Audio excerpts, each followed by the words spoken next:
On the day for the novice hurdlers is the Albert Bartlett run over 3 miles. We can take a look at the market. Battleoverdoyen, who of course has that engagement likely earlier in the week in the Ballymore. Lisnagar Oscar 6-1, Commander of Fleet is 7s, Dicky Diver 7s, Birchdale 8. So to carefully select this race is always very, very hard. And last year we had a big price winner. Generally speaking, horses with plenty of experience. You think of the likes of, you know what I mean, Harry. Commander of Fleet, who won at Leopardstown's Dublin Racing Festival, Martin, is up there towards the top of the market. Yeah, and he's a really likeable horse. His only defeat so far came over an inadequate 2 miles, so you can forget that really. He was just outpaced. And we saw much more of what he's about this day at Leopardstown. Very straightforward ride. His jumping was good. He's very game when he comes under pressure. He finds plenty.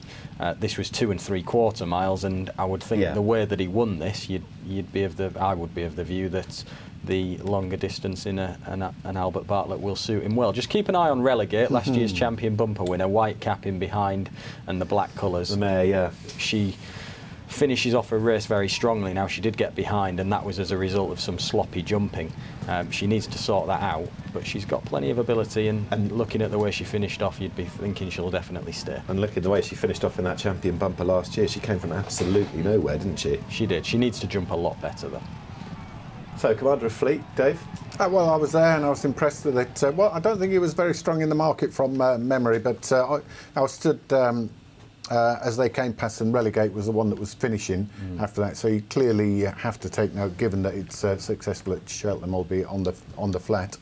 But again, it's an on-the-day race, isn't it? Because there's been ground changes for this, and it's become a real slog. It's a real tough event. I wouldn't be, if I was having a punt in the race, I'd probably be looking for double-figure horses, hoping for one to improve, but not got a massive view on the race. OK, we'll have a quick look at Lisnagar Oscar, because Rebecca Curtis has seen it, done it in this race 6 years ago. She took the race with at Fisher's Cross in the colours of JP McManus. 2 starts before this, or a start before this. Lisnagar Oscar beat Dicky Diver. He's gone on to win, and he's pretty well fancied. This was the Prestige, Dave, in mid-February. Yeah, he comes and wins this by 10 lengths. You can perhaps take you can hold the form up to the light and say that Cateson, the favourite, disappointed, but he's a horse who built on that defeat of Dicky Diver.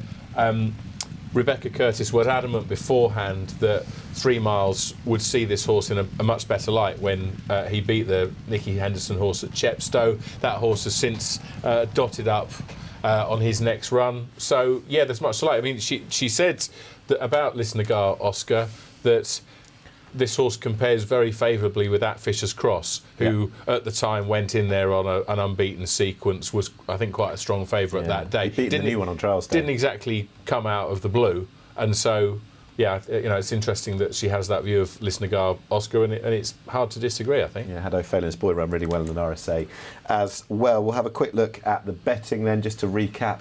The Albert Bartlett Battleoverdoyen, likely to go Wednesday, 5-1. Lisnagar Oscar 6-1. Commander of Fleet 7s. Dicky Diver 7. So too Birchdale. Allaho, who I was quite impressed with actually when he won on Irish last time in Ireland at Clonmel, 10-1. Doesn't have that much experience, but he looked a big raw, nice type for the future for Cheveley Park and Willie Mullins. That is the Albert Bartlett.